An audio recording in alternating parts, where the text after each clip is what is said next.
Sudden system outages are not just technical glitches. They represent immediate and massive financial liabilities for your entire organization.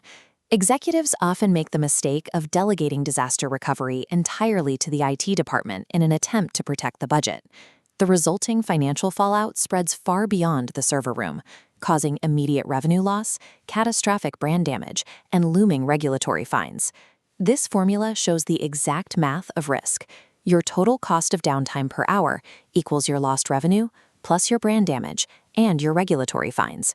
Every leadership team must calculate this specific total for their own organization before evaluating any cloud architecture.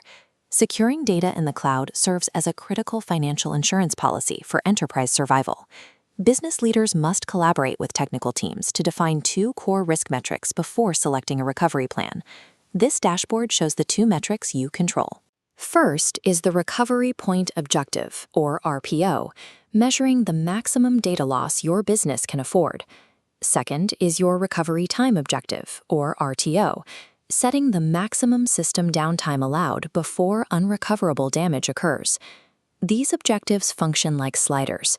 Tighter timelines and lower data loss requirements result in higher infrastructure costs. Once leadership locks in these two business metrics, IT can map them to a defined recovery strategy. Evaluating cloud platforms like AWS is a matter of seeing exactly what RPO and RTO outcomes you get for your budget.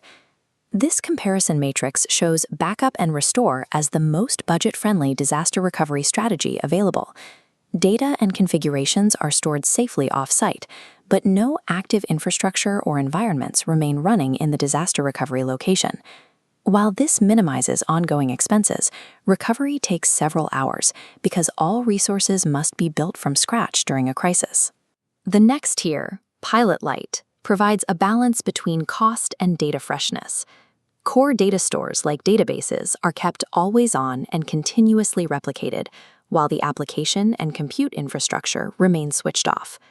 Continuous replication drastically reduces your RPO, ensuring you lose very little data during an event.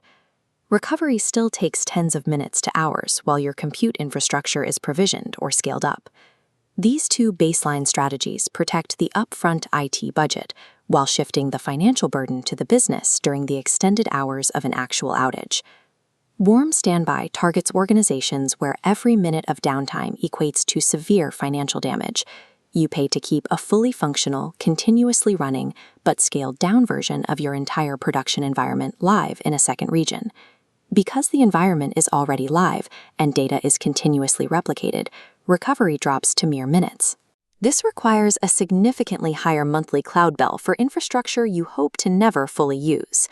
The final option, multi-site active-active, represents the absolute most expensive safeguard available.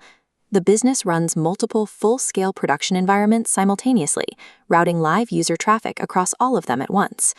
This achieves near-zero RTO and RPO. If one region fails, traffic is seamlessly diverted, making the outage invisible to the end user. This incurs the absolute maximum operational expenditure, often doubling or tripling your baseline infrastructure budget. These premium strategies eliminate the financial hemorrhage of an outage through a massive, continuous capital commitment from leadership. This quadrant chart shows that architecture must align with a company's specific tolerance for risk. Internal SaaS tools, blogs, or non-mission critical apps fit into the budget-conscious segment, where backup and restore or Pilot Light are the standard. These operations can survive a few hours of downtime, making active-active redundancy an unnecessary expense. Performance-first organizations like fintech or high-volume e-commerce require warm standby or active-active to survive. For these high-risk enterprises, the monthly AWS bill represents a mandatory insurance premium to prevent total business collapse.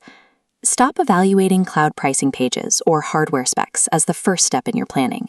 Leadership and finance teams must formally calculate their verified financial loss per hour of a theoretical outage first. This specific dollar amount justifies the final cloud architecture budget you approve for the IT department. A theoretical strategy on paper offers zero protection during a crisis. Your chosen implementation must be validated through rigorous automated recovery testing. Resilience requires aligning core financial goals with cloud recovery strategies to ensure the business remains operational through any crisis.